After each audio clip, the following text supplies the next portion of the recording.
3장 22절에서 36절입니다. 요한복음 3장 22절에서 36절. 제 성경이 신약 성경 145쪽입니다. 다 찾으셨죠? 아멘. 제가 읽겠습니다. 그런데 바리새인 중에 니고데모라 하는 사람이 있으니 유대인의 지도자라. 그가 밤에 예수께 와서 이르되 라삐여, 우리가 당신은 하나님께로부터 오신 선생인 줄 아나이다. 하나님이 함께 하시지 아니하시면 제가 22절입니다. 요한복음 3장 22절에서 36절. 그 후에 예수께서 제자들과 유대 땅으로 가서 거기 함께 유하시며 세례를 베푸시더라. 요한도 살렘 가까운 에논에서 세례를 베푸니 거기 물이 많음이라. 그러므로 사람들이 와서 세례를 받더라. 요한이 아직 옥에 갇히지 아니하였더라. 이에 요한의 제자 중에서 한 유대인과 더불어 정결 예식에 대하여 변론이 되었더니 그들이 요한에게 가서 이르되 라삐여, 선생님과 함께 요단강 건너편에 있던 이 곧 선생님이 증언하시던 이가 세례를 베풀매 사람이 다 그에게로 가더이다. 요한이 대답하여 이르되 만일 하늘에서 주신 바 아니면 사람이 아무것도 받을 수 없느니라. 내가 말한 바 나는 그리스도가 아니요 그의 앞에 보내심을 받은 자라고 한 것을 증언할 자는 너희니라. 신부를 취하는 자는 신랑이나 서서 신랑의 음성을 듣는 친구가 크게 기뻐하나니 나는 이러한 기쁨으로 충만하였노라. 그는 흥하여야 하겠고 나는 쇠하여야 하리라 하니라. 위로부터 오시는 이는 만물 위에 계시고 땅에서 난 이는 땅에 속하여 땅에 속한 것을 말하느니라. 하늘로부터 오시는 이는 만물 위에 계시나니 그가 친히 보고 들은 것을 증언하되 그의 증언을 받는 자가 없도다. 그의 증언을 받는 자는 하나님이 참되시다는 것을 인쳤느니라. 하나님이 보내신 이는 하나님의 말씀을 하나니 이는 하나님이 성령을 한량없이 주심이니라. 아버지께서 이들을 사랑하사 만물을 다 그의 손에 주셨으니 아들을 믿는 자에게는 영생이 있고 아들에게 순종하지 아니하는 자는 영생을 보지 못하고 도리어 하나님의 진노가 그 위에 머물러 있느니라. 아멘. 하나님의 말씀입니다.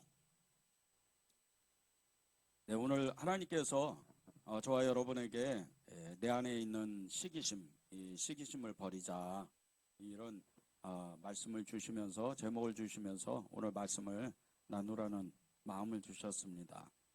내 안에 있는 시기심을 버려야 된다. 우리 안에 있는 시기심, 우리 안에 있는 이 시기심이 얼마나 무서운지 모릅니다.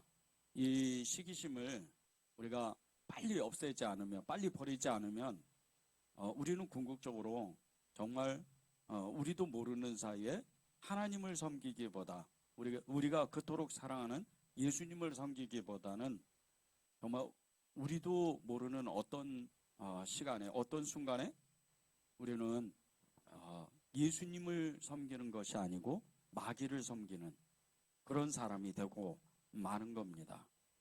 정말 이 시기심은 그렇게 무섭습니다. 이 시기심을 우리가 빨리 버려야 됩니다.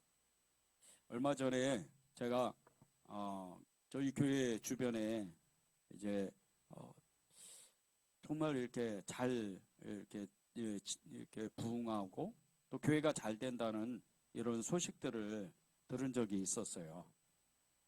그러니까 주변 교회들이 사람이 많아지고 성도들이 많아지고 또 정말 이렇게 매주마다 매달마다 부흥한다는 이런 소식을 들으면서 제 안에 왠지 모르게 마음이 굉장히 이렇게 불편한 마음이 있는 거예요.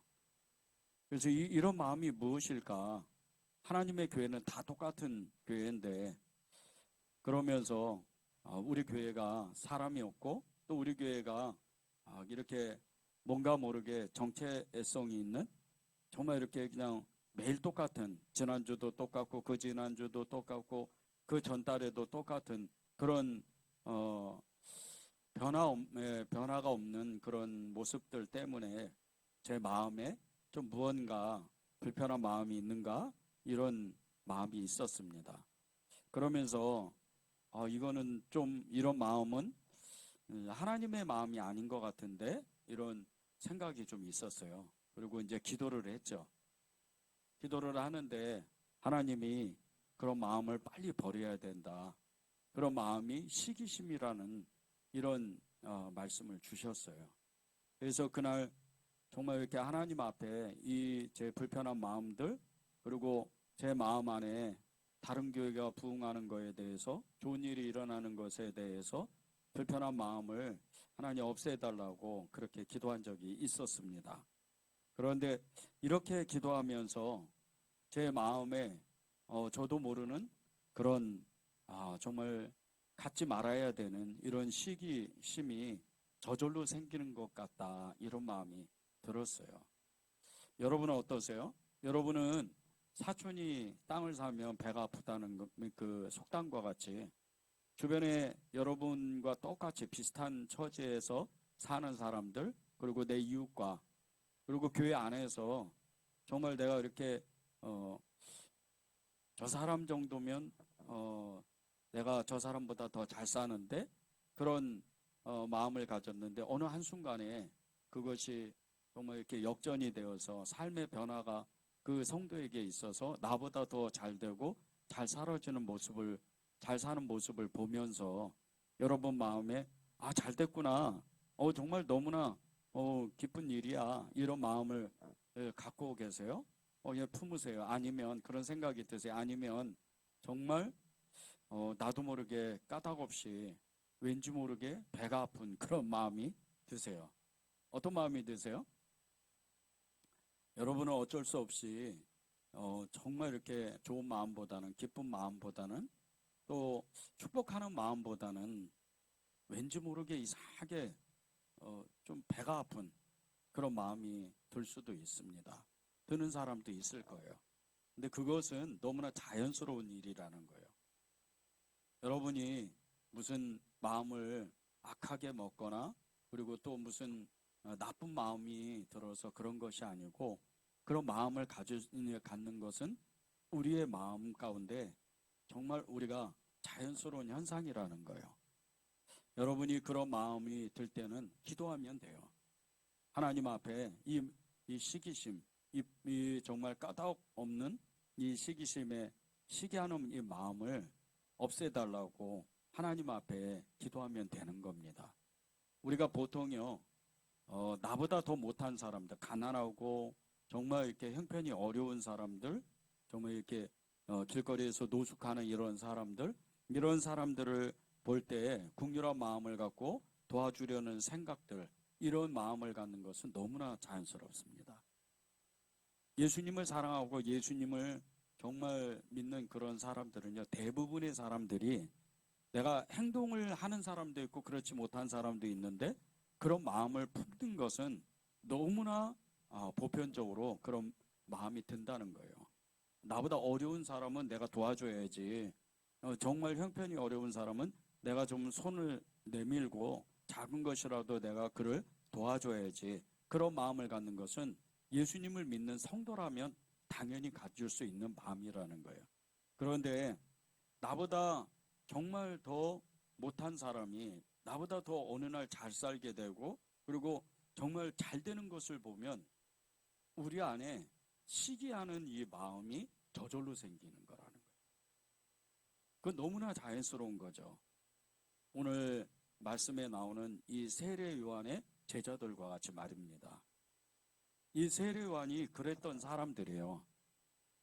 25절과 26절을 제가 읽겠습니다. 이에 요한의 제자 중에서 한 유대인과 더불어 정결의식에 대하여 변론이 되었더니 그들이 요한에게 가서 이르되 라삐여 선생님과 함께 요단강 저편에 있더니 곧 선생님이 증언하시던 이가 세례를 베풀매 사람이 다 그에게로 가더이다. 예수님께서 이제 사역을 시작하셨는데 그냥 시작하자마자 예수님이 이제 하나님의 일을 시작하자마자 사람들이 몰려들기 시작을 하는 거예요. 그래서 그 강가로 나아가서 그들에게 수많은 사람들을 세례를 주고 정말 하나님의 말씀을 전하고 그런 일을 그냥 예수님이 공생애를 하시면서 정말 이렇게 바로 그런 현상이 일어났어요.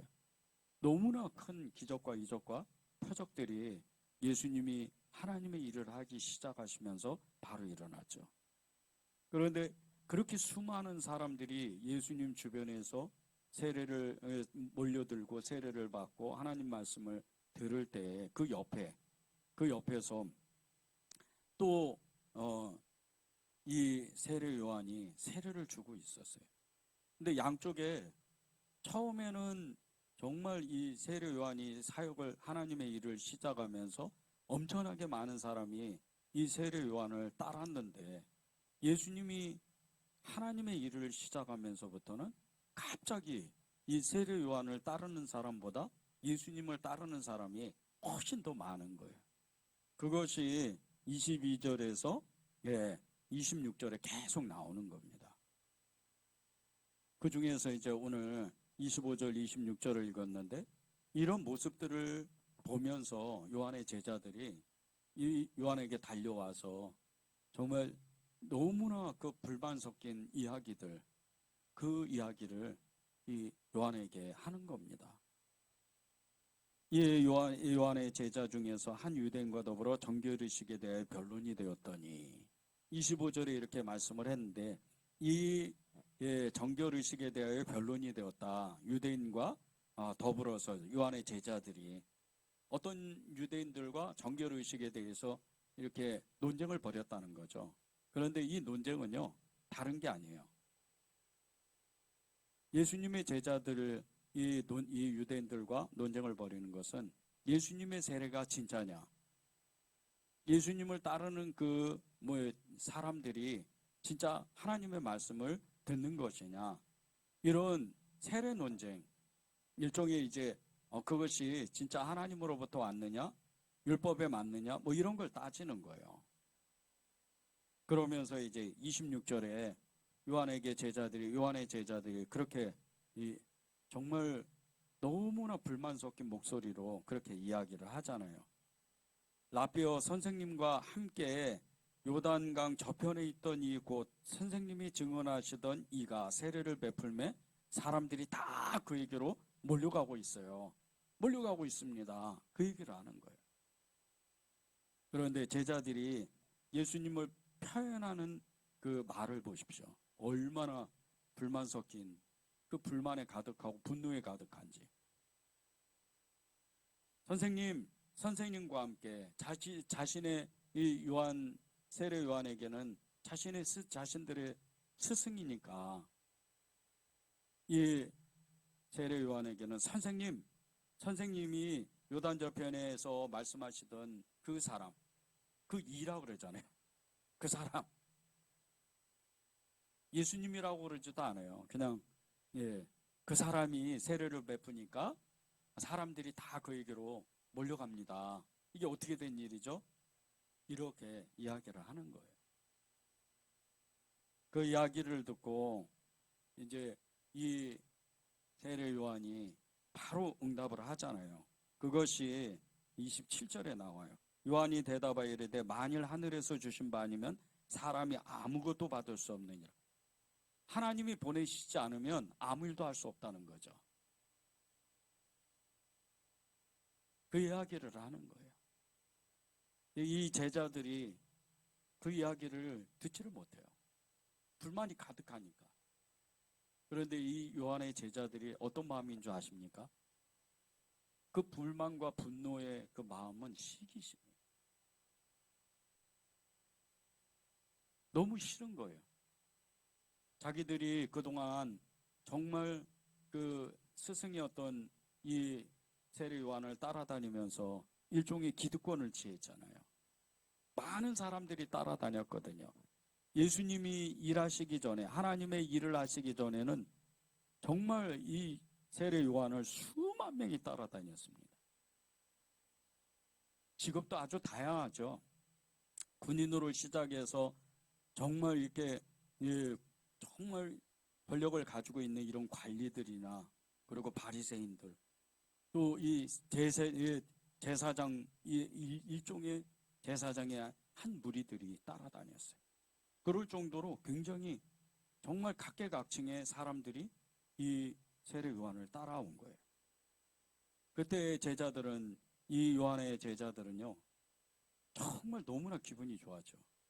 자신들의 스승이었던 이 세례 요한이 하는 일은 너무나 엄청난 일이었거든요. 그래서 늘 대접을 받고 많은 사람들의 존경을 받고, 그저 그냥 스승인 요한 옆에만 있어도 그 스승과 같이 대접을 받는 거예요, 사람들 앞에.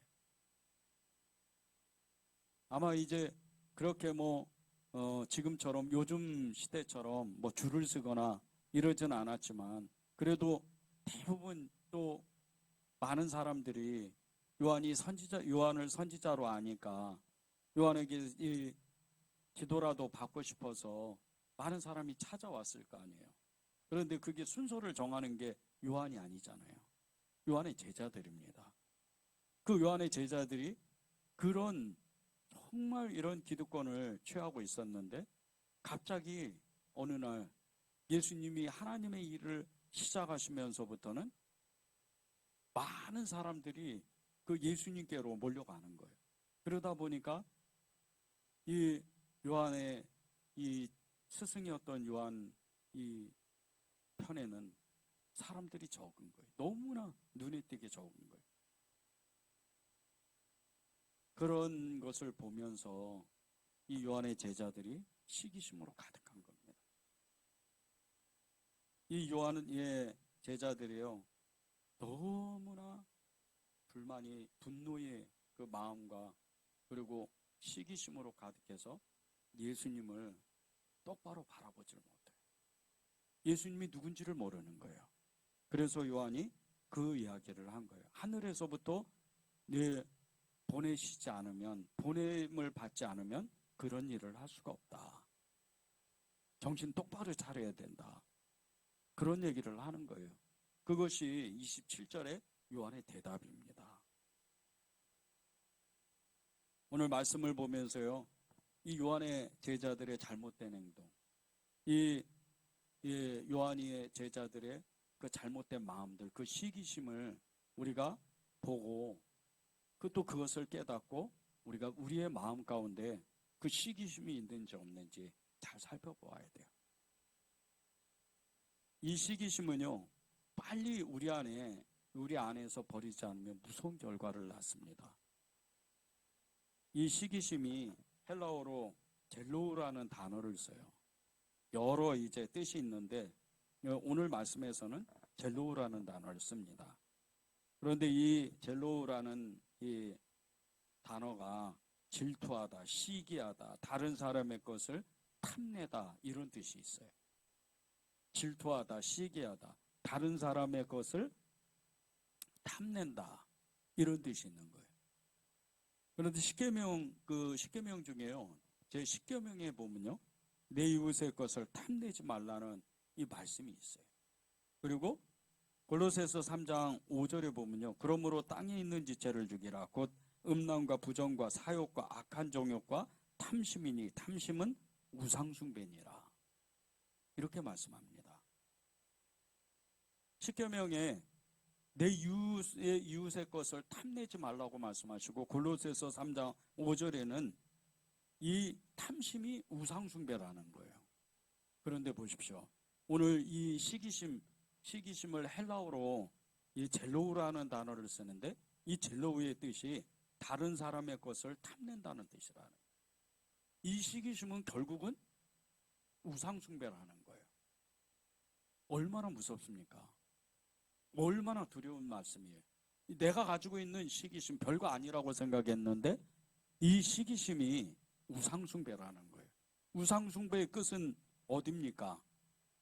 우상숭배의 끝이 뭐예요? 마귀를 내가 나도 모르게 섬기는 거예요.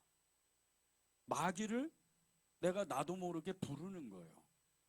이 시기심을 처리하지 못하면 내가 마귀의 종이 되어버리고 만다는 뜻이에요. 우리가 이것을 잘 살펴봐야 됩니다. 사촌이 땅을 사면 배가 아프다. 교회 안에서 나보다 못한 사람이 더 잘 살고 잘 되는 일을 보면 나는 그런 꼴을 못 봐. 나는 그런 정말 모습을 못 봐. 내 마음이 막 불타는 것 같아. 내 마음이 왠지 모르게 싫어.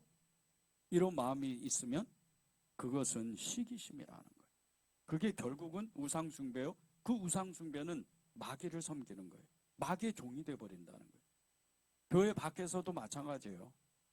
다른 교회가 잘 되고 다른 교회 성도들이 잘 되는 거, 그런 모습들을 보면서 왠지 모르게 부러워하고 왠지 모르게 이상하게 그 교회가 잘 안 됐으면 좋겠고, 그 나보다 또 우리 교회보다 더 좀 안 됐으면 좋겠다, 이런 마음을 가지면 그것은 시기심이라는 거예요. 시기하는 마음이라는 거예요.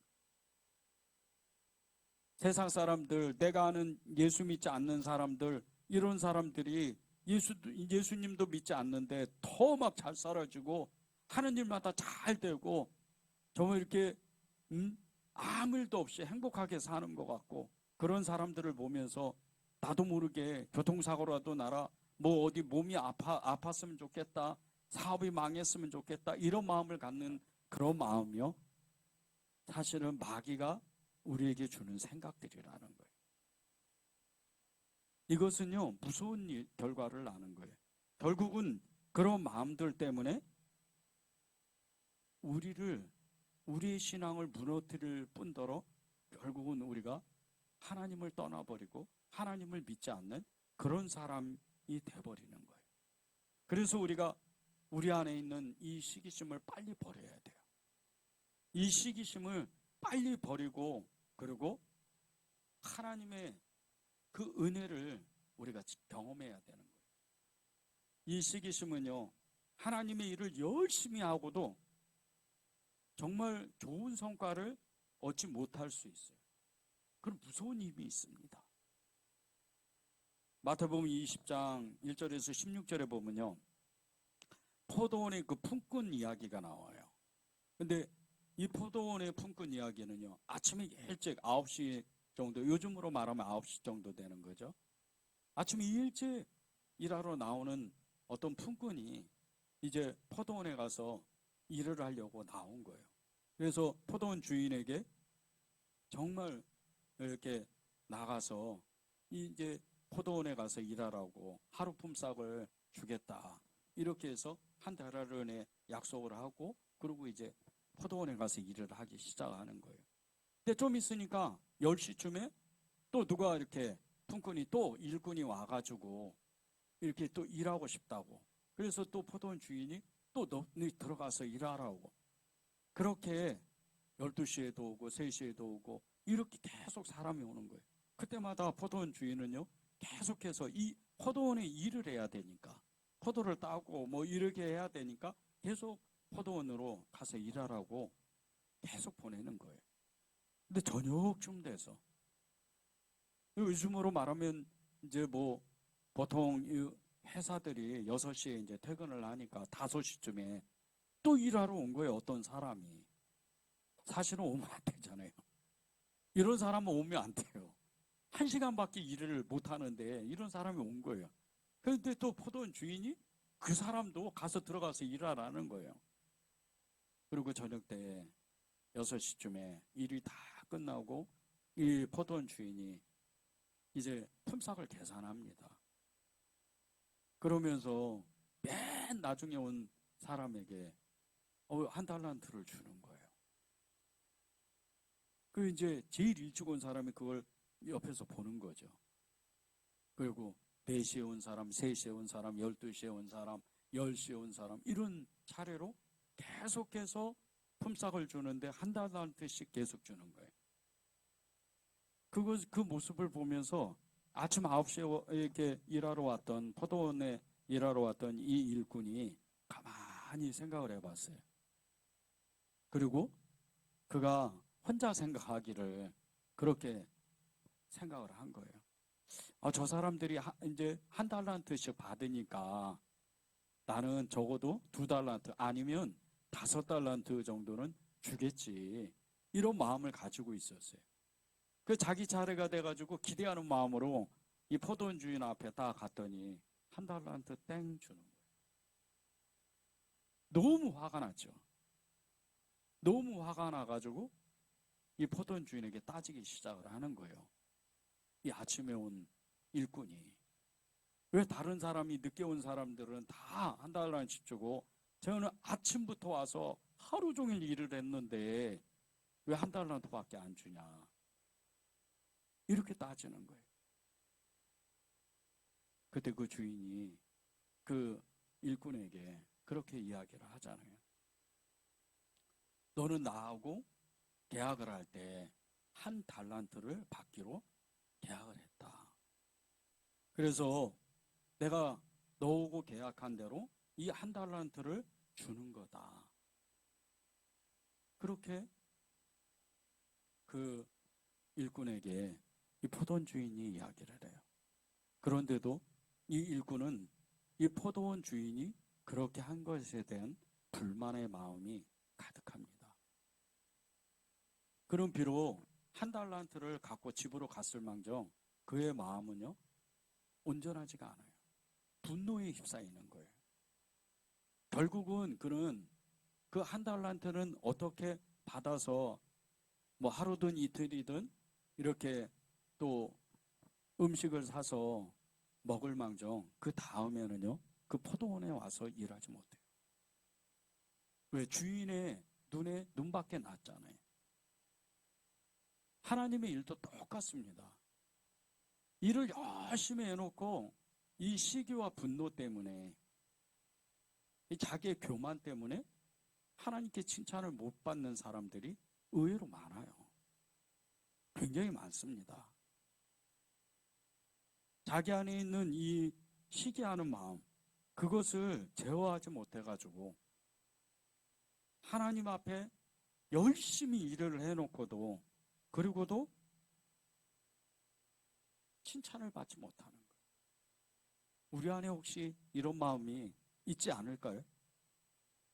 하나님의 일을 열심히 했는데 이 시기하는 마음을, 시기심을 제어하지 못해서, 빨리 버리지 못해서 어쩌면 하나님의 일을 하면서도 기쁨이 없고 감사가 없고 그저 그냥 무미건조한 그런 신앙생활을 우리는 그렇게 하고 있는지 우리의 마음을 점검해 봐야 된다는 거예요. 마귀는요, 우리에게 끊임없이 비교하고 또 의식하게 하고 다른 사람을 의식하게 하고 시기하고 남보다 내가 더 잘 됐으면 좋은 그런 마음을 마귀는 계속 줍니다. 그런데 우리가 가지고 있는 믿음, 우리가 가지고 있는 소망이 어떤 겁니까? 천국 소망이에요. 예수님을 믿는 믿음이에요. 그 예수님을 믿는 믿음과 천국 소망을 가지고 있는 사람이 이 땅에서 아무리 부자로 살고 아무리 성공한다 한들 그것이 하늘에서 어떤 상급이 되며 그것이 하늘에 가서 어떤 무슨 큰 능력이 나타나거나 하나님의 칭찬을 받는 그런 일이 아니라는 거예요. 우리 마음요, 우리의 믿음을 하나님 앞에 정말 온전하게 드려야 돼요. 정확하게 우리의 마음을 붙잡고 있지 않으면 우리는 어쩌면 우리가 가지고 있는 이 하나님에 대한 헌신과 우리가 가지고 있는 하나님에 대한 그 일들이 내일이 될 수도 있어요. 어쩌면 여러분 중에는 그런 사람이 한 사람도 없지만 어떤 정말 사람은요, 하나님의 일을 한다고 하면서 마귀의 일을 하고 있는 사람도 있을 수 있다는 거예요. 왜? 그 시기심을 제어하지 못하니까, 그 시기심은 탐심을 만드니까 이 탐심은 우상숭배라 하나님의 섬기기보다는 이 시기심 때문에 결국은 마귀를 섬기는 그런 사람이 될 수밖에 없다는 거죠. 교회 안에서 성도들 간에 서로 시기하는 마음을 갖거나 정말 저 사람이 나보다 더 잘 되는 것을 배아파하는 것, 그런 마음을 가지면 안 됩니다. 교회 밖에서도 다른 교회가 잘 되는 거, 다른 교회 성도들이 정말 뭐 엄청나게 무슨 사업이 크게 일어나고 성공했다더라, 그리고 정말 이렇게 장로님이 되고 뭐 또 뭐 직분이 이렇게 또 달라졌다더라. 권사가 되고 장로가 되고 그런 축복을 받았다더라. 이런 이야기를 들을 때 여러분 마음 가운데 정말 그 시기하는 마음, 이런 마음이 없어야 돼요. 여러분 마음 안에 오히려 그 반대로 그들을 축복하고 그들을 축하해주고 정말 잘 됐다고 그런 마음이 저절로 들어야 돼요. 세상 사람들이, 믿지 않는 세상 사람들이 정말 이렇게 잘 산다는 그런, 무슨 일이 잘 됐다는 이런 소식을 들었을 때 그들을 축복해 줘야 돼요. 그리고 기도하면 되는 거예요. 다른 교회 성도들이 정말 권사가 되고 장로가 됐을 때 그렇게 축복하면서 기도해 주고 그들이 더욱더 교회를 잘 섬기고 하나님의 일을 할 수 있도록 기도해 주고 세상 사람들이 그렇게 잘 먹고 정말 성공하게 될 때 그들이 예수님을 믿도록 우리가 중보해 준다면, 기도해 준다면 하나님의 역사가 얼마나 크게 일어나겠어요. 그것이 저와 여러분에게 하나님이 주시고자 하는 그 믿음인 거예요. 김동훈 목사님이 그 유튜브 방송 날마다 기막힌 새벽을 이렇게 새벽마다 지금 몇 년째 진행을 하고 계세요. 2019년도에 목사님이 폐암이 이렇게 걸리셨을 때 그 방송에서 이제 본인의 마음이 어떤지, 목사님의 마음이 어땠는지에 대해서 이렇게 전한 적이 있습니다. 그 날마다 기막힌 새벽 유튜브 방송 안에서 그렇게 말씀을 하셨는데 갑자기 이렇게 암이 걸리니까 목사님이 그 정말 믿음의 반응보다는 순식간적으로 항암을 몇 차례 하셨잖아요. 그래서 몸이 계속 까부라지시는 거예요. 몸이 계속 다운되시는 거예요. 그러니까 몸이 아프니까 이게 영이 충만하지를 못하는 거예요. 그래서 계속해서 불만이 일어나고 계속해서 정말 안 좋은 생각들이 계속 생각이 나더라는 거예요. 그리고 또 정말 이렇게 목사님이 생각하지 못했던 이상한 이렇게 교만한 마음들이 계속 이렇게 떠오를 때 그러시면서 그런 마음들을 없애달라고 하나님 앞에 부단히도 기도를 많이 하셨나 봐요. 그래서 이제 그런 마음들을 다 이렇게 정말 하나하나 처리하시면서 마음을 이렇게 다잡게 됐는데 목사님이 그 방송에서 정말 몸이 아파도 고치지 못하는 것이 하나가 있었다는 거예요. 그것이 시기심이었다는 거예요. 지금 목사님이 몸이 아프시잖아요. 몸이 아프신데 요즘은 그래도 몸이 좀 잘 이렇게 치료도 받으시고 잘 견디고 계셔요. 근데 몸이 이렇게 아픈 중에도 남이 잘 됐다는 그런 소식을 들을 때는 이상하게 마음 편치 않는다는 거예요. 그래서 목사님이 정말 기도를 많이 하셨나 보더라고요. 정말 김동훈 목사님 같은 분은 두말할 것도 없으시잖아요. 목사님 중에 목사님이시고 믿음의 사람이셨던 이런 목사님이 참 그런 별거 아닌 것 같은 이런 마음을 그것을 하나 처리하기 위해서 그렇게 하나님을 집중하고 기도하시고 애를 쓰시는 그런 일을 하셨다는 이런 간증을 들으면서 그러면 우리의 마음은 어떨까? 저는 이 간증을 들으면서요. 그러면 내 마음은 어떻지? 나는 더한데? 이런 마음이 들더라고요. 우리 안에 있는 이 마음이요. 정말 이 시기하는 이 마음, 이것을 정말 조심해야 돼요. 예수님도요. 유대인들의 시기심 때문에 십자가에 못 박혀 돌아가신 거예요. 그것을 빌라도가 너무 정확하게 꿰뚫어 봤습니다. 마태복음 27장 18절을 제가 읽겠습니다. 이는 그가 그들의 시기로 예수를 넘겨준 줄 알미더라. 빌라도는요, 유대인들이 예수님을 이 정말 재판장으로 끌고 왔을 때 한눈에 꿰뚫어 봤어요. 이 유대인들, 대제사장의 무리들과 서기관들과 이 종교 지도자들이, 유대인들이 예수님을 왜 자신한테 데리고 왔는지 그것을 한눈에 알아본 거예요. 유대인들의 시기심입니다. 자기들의 그 기득권을 내려놓지 않으려고 예수님을 십자가에 못 박은 거죠. 시기심 때문에. 마귀가 하는 일이잖아요. 하나님을 믿는다고 그렇게 정말 백성들 앞에서, 하나님 앞에서 자기의 마음들을 다 감춰두고 그 분노와 시기, 그 마음은 다 감춰두고 예수님을 빌라도에게 팔아넘기는 이런 유대인들, 지도자들, 이런 사람들의 마음은 마귀가 조종하는 마음이에요. 그래서 예수님이 유대인들의 그 시기하는 마음 때문에 십자가에서 돌아가신 거예요. 그러면 우리가 어떻게 해야 우리 안에 있는 이 시기하는 이 마음, 이것을 없앨 수 있을까요?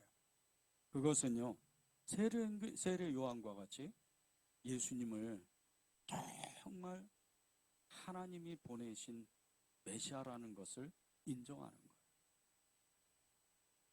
예수님이 하나님이신 것을 인정하는 겁니다.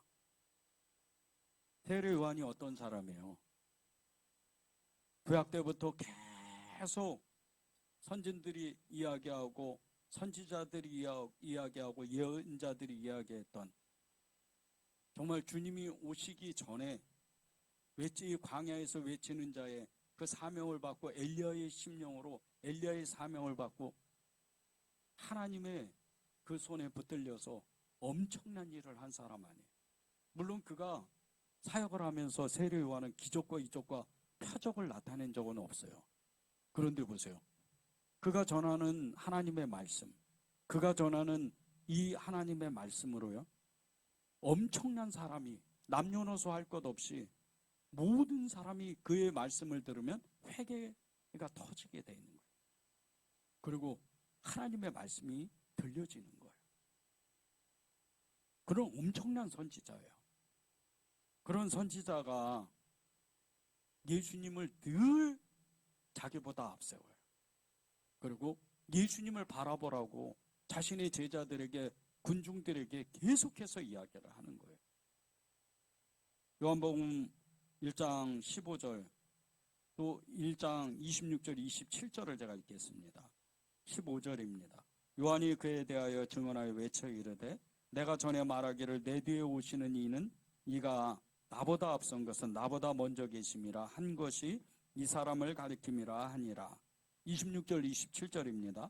요한이 대답하되 나는 물로 세례를 베풀거니와 너희 가운데 너희가 알지 못하는 한 사람이 있었으니 곧 내 뒤에 오시는 그이라.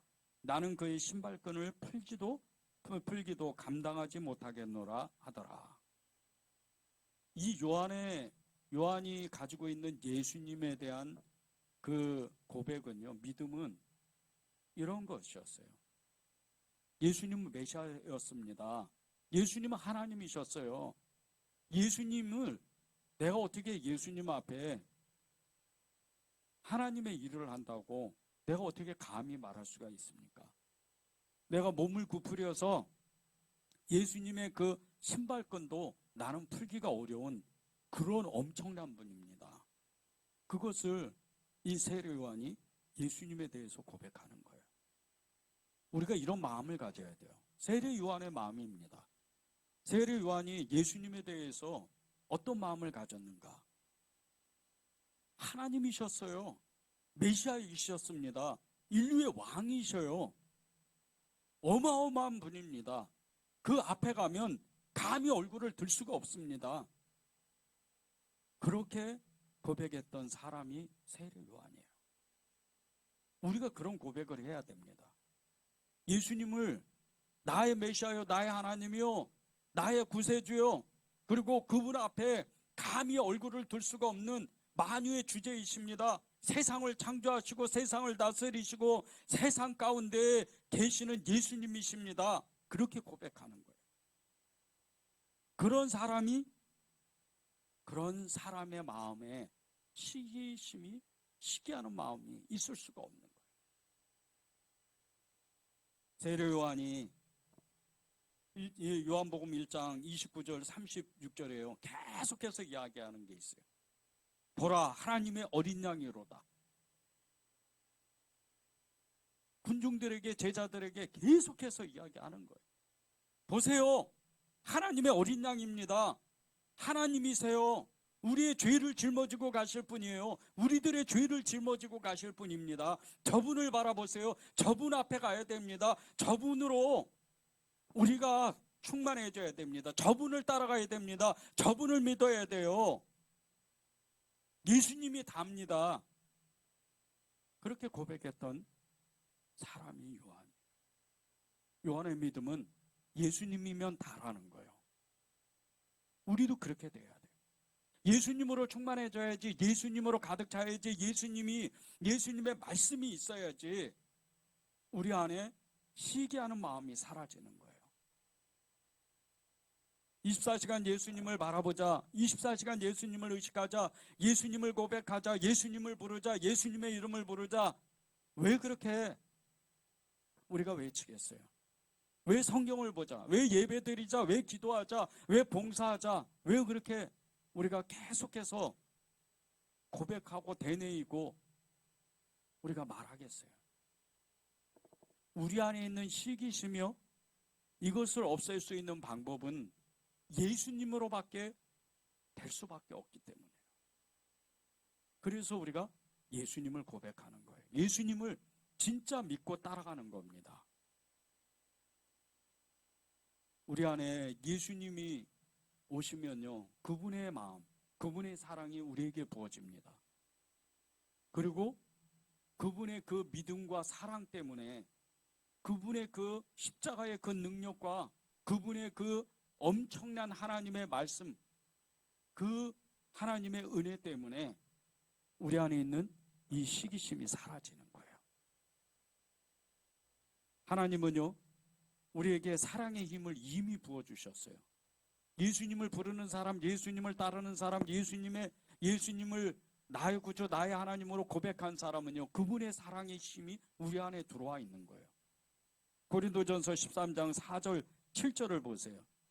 사랑은 오래 참고 사랑은 온유하며 시기하지 아니하며 사랑은 자랑하지 아니하며 교만하지 아니하며 무례히 행하지 아니하며 자기의 유익을 구하지 아니하며 성내지 아니하며 악한 것을 생각하지 아니하며 불의를 기뻐하지 아니하며 진리와 함께 기뻐하고 모든 것을 참으며 모든 것을 믿으며 모든 것을 바라며 모든 것을 견디느니라.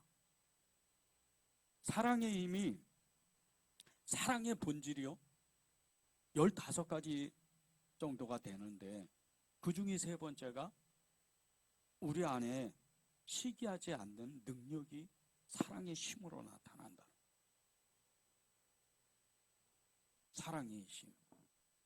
이 사랑의 힘이 예수님으로 우리 안에 차고 넘치고 가득하게 되면요, 이제 부어지게 되면 우리 안에 시기의 마음이 저절로 사라집니다. 왜? 그분이 그 시기하는 마음을 없애기 때문이에요. 어느 지방에서 신실하게 목회하시는 그 목사님이 하루는 믿음 좋은 그 친구분이 계셨어요. 이분이 이제 그 교회가 아니고 다른 교회 안수 집사님이셨는데 하루는 전화를 이 친구 목사님에게 한 거예요.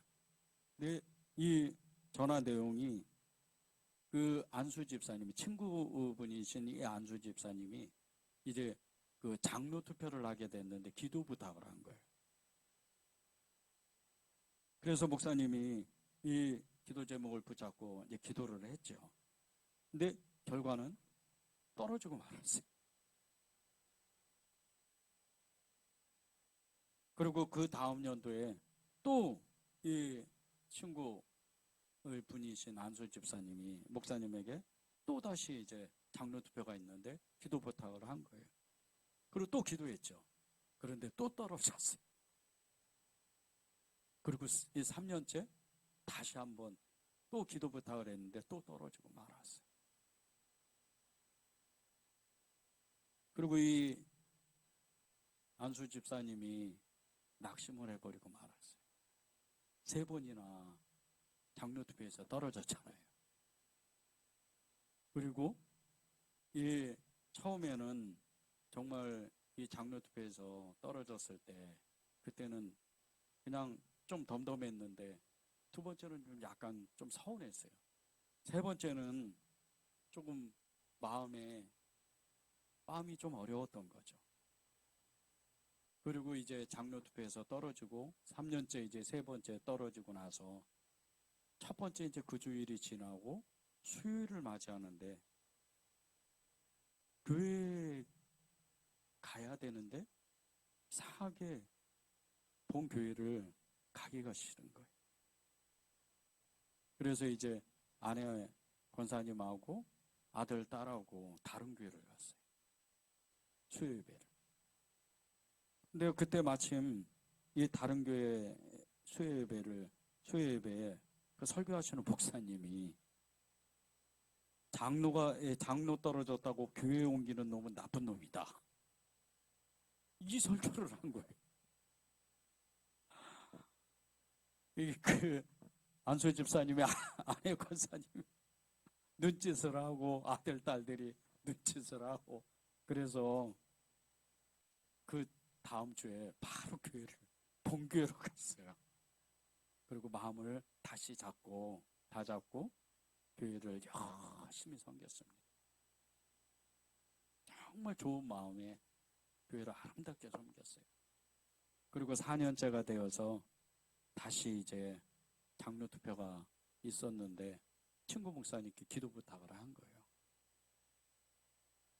그리고 이제 장로 투표를 했는데 그 교회 오래 다녔던 이 이제 권사님, 집사님들이 정말 이 안수 집사님을 위해서 장로 투표가 되기 위해서 막 그냥 기도를 엄청 하고 선전을 하고 막 광고를 하고 이렇게 동네방네 사방 팔방으로 뛰어다니기 시작을 한 거예요. 그리고 결과는 전체 투표에서 1위를 하면서 장로님이 된 거예요. 그리고 나서 이 장로님이 정말 그 누구보다도 정말 멋지게 목사님을 보좌하고 정말 교회를 아름답게 섬겼어요. 근데 이 장로님이요, 정말 이렇게 인내할 수 있었던 좋은 마음을 가지고 있었던 이 마음은요, 그 마음 안에 함께 장로가 돼야 되는 사람이 먼저 장로가 됐던 이런 안수 집사님들을 보면서 시기하는 마음을 버렸다는 거예요. 질투하는 마음, 그 마음 안에 분노, 그리고 비교의식 이런 것을 다 내버렸다는 거예요. 그리고 정말 먼저 장로된 이 장로님들을 너무 기쁜 마음으로 축복하고 그리고 교회를 아름답게 섬겼다는 거예요. 그래서 결국은 4번째 사수 만에 장로님이 되셨는데 정말 이렇게 너무나 기쁜 온 교회에 정말 기쁨이 되는 그런 축제 같은 그런 일들을 이렇게 만들어내면서 장로님이 되신 거예요. 우리가요, 우리 마음 안에 다른 사람이 잘 되는 거, 이것을 보면서 다른 교회가 잘 되는 거, 예수 믿지 않는 사람들이 잘 되는 이런 모습을 보면서 우리의 마음이 예수님의 마음을 품고 성령의 감동하심으로 우리의 마음이 기뻐야 돼요. 정말 기뻐야 됩니다.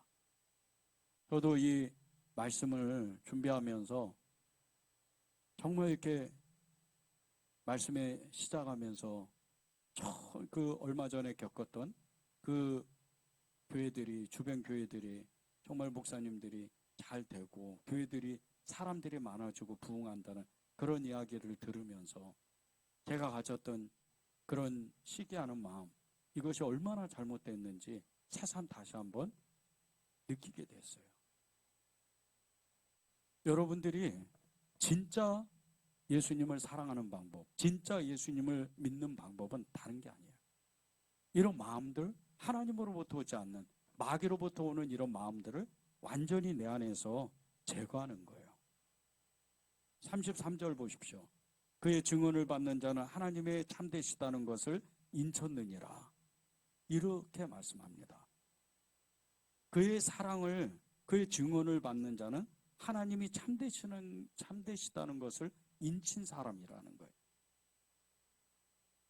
예수님이 증언하는 사람들이 있어요. 이 예수님이 증언하는 사람들이 어떤 사람인 줄 아십니까? 29절 30절에 나와요. 신부를 취하는 자는 신랑이나 서서 신랑의 음성을 듣는 친구가 크게 기뻐하나니 나는 이러한 기쁨으로 충만하였노라. 그는 흥하여야 하겠고 나는 쇠하여야 하리라.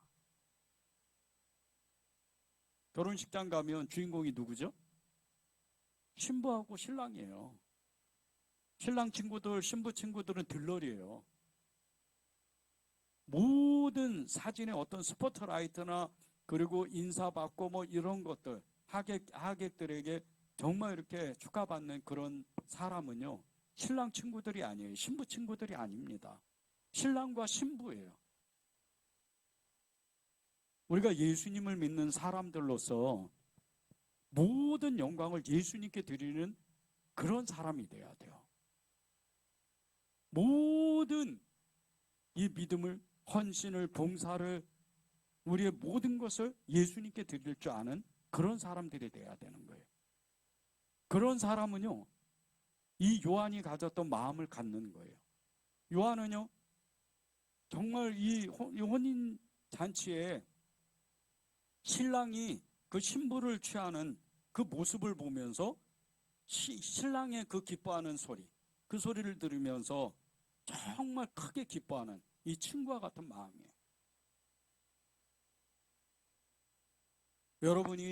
여러분 주변에 믿음의 성도들, 그리고 다른 교회 성도들이 잘 되는 그런 모습들, 그리고 세상 사람들이 잘 되는 그런 소식을 들으면 굉장히 기쁨으로, 기뻐하는 마음으로 그들을 축복할 줄 알아야 돼요. 그것이 예수님의 마음입니다. 그는 흥하여야 하겠고 나는 쇠하여야 하리라. 이것이 요한이 가졌던 예수님에 대한 고백이에요. 믿음의 고백입니다. 김 집사가, 박 권사가, 김 장로님이 너무 잘 되는 게 좋고, 다른 교회가 잘 되는 게 좋고, 다른 사람이 잘 되는 게 좋다. 그런 마음이 순전해지고 기뻐하는 마음이 내 안에 있으면 그는 흥하여야 되겠고 나는 쇠해야 하리라.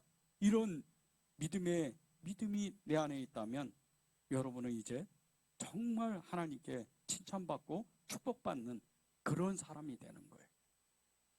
여러분이 그렇게 될 줄을 저는 믿습니다. 예수님을 따르는 사람, 이런 사람들이 어느 사람이에요? 영생을 가지고 있는 사람이에요. 하나님의 기쁨이 있는 사람, 그는 흥하여야 되겠고 나는 쇠하여야 하리라. 이런 믿음의 고백을 가지고 있는 사람이 영생을 가지고 있는 사람인 거예요. 35절 36절을 보세요. 아버지께서 아들을 사랑하사 만물을 다 그의 손에 주셨으니 아들을 믿는 자에게는 영생이 있고 아들에게 순종하지 아니하는 자는 영생을 보지 못하고 도리어 하나님의 진노가 그 위에 머물렀느니라. 세례 요한이 영생을 가지고 있는 사람 아닙니까?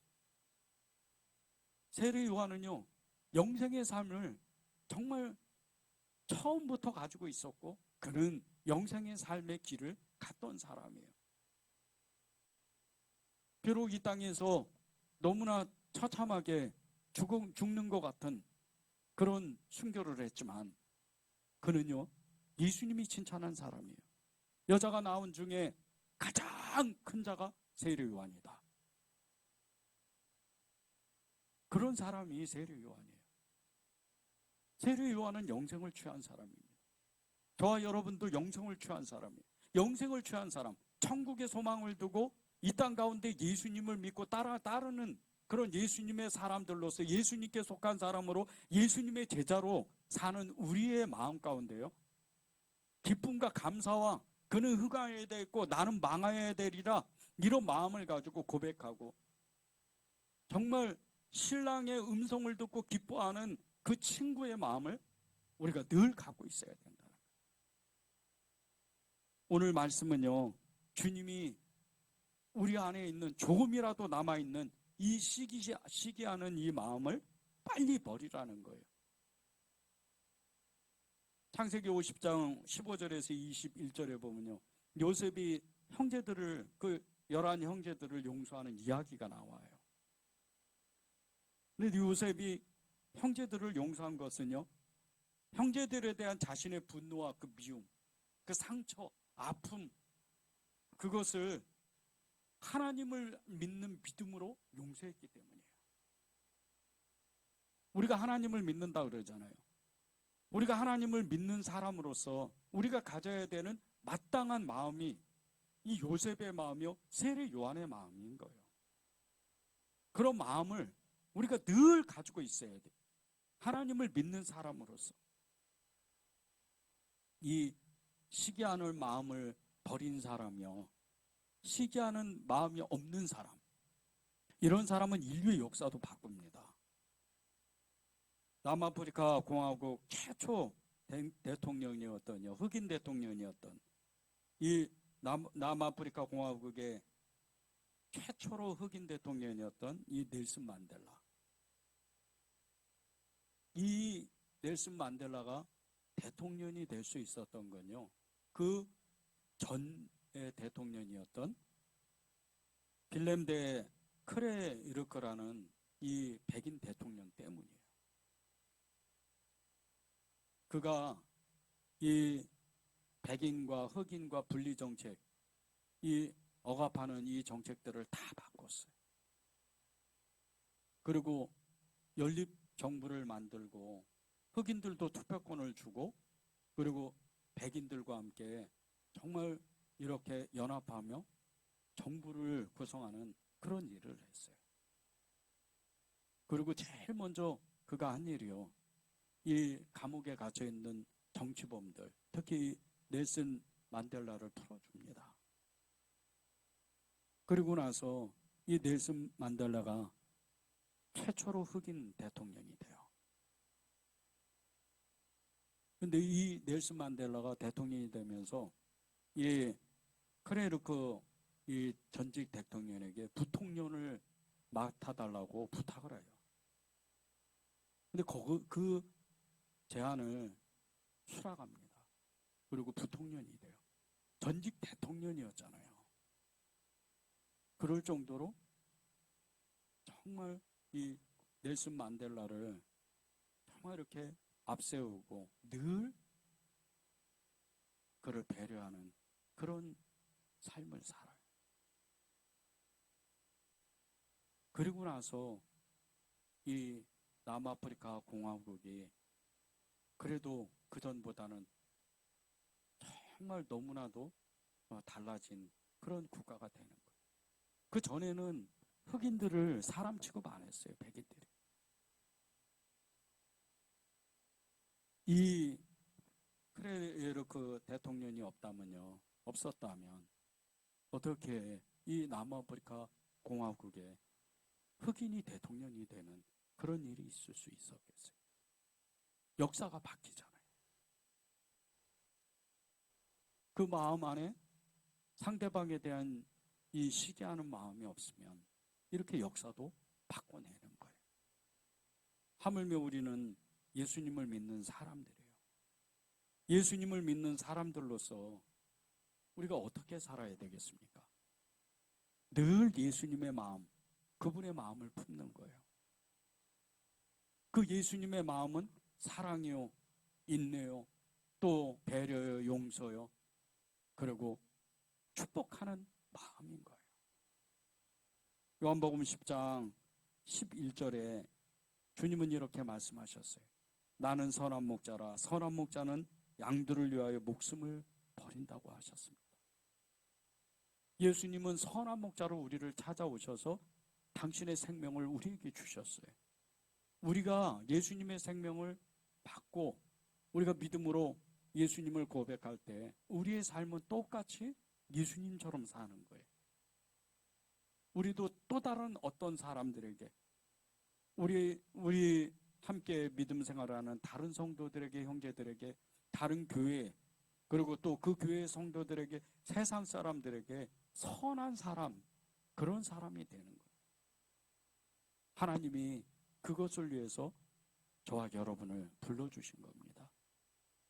이 한 주간 동안 우리가 믿음으로 고백하고 믿음으로 살면서 하나님, 우리 안에 이 시기하는 마음, 이 시기심을 빨리 주님께서 없애주시고 하나님의 선한 마음을 갖게 해주십시오. 그렇게 기도하면서 지내기를 바랍니다. 우리